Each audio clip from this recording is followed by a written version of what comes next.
السلام عليكم ورحمة الله وبركاته.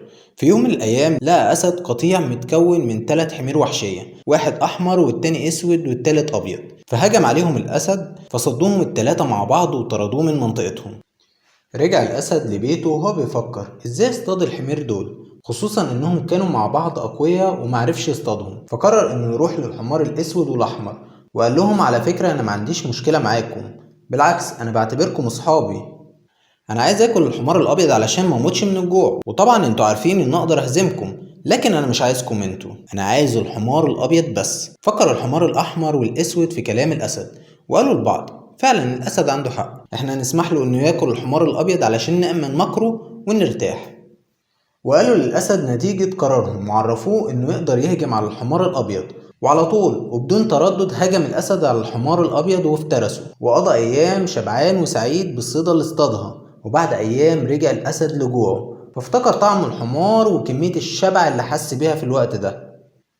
فرجع للحمارين الأحمر والأسود وحاول يهجم عليهم، لكن الحمارين اتصدوا ليه، ومش بس كده لأ ده كمان ضربوه بشكل عنيف. فرجع الأسد للعرين بتاعه وهو بيتألم، ولكن قرر إنه يستخدم نفس الحيلة القديمة. فنادى الحمار الأسود وقال له أنت ليه هجمتني وأنا ما كنتش أقصد غير الحمار الأحمر؟ فرد عليه الحمار الأسود وقال له أنت قلت الكلام ده في الحمار الأبيض. فرد عليه الاسد وقال له انت عارف قوتي وعارف ان اقدر اهزمكم انتوا الاتنين مره واحده، لكن انا مرضتش اقول للحمار الاحمر اني ما بحبوش علشان ما يعارضش. وبسبب خوف الحمار الاسود وافق على كلام الاسد وسابه ياكل الحمار الاحمر.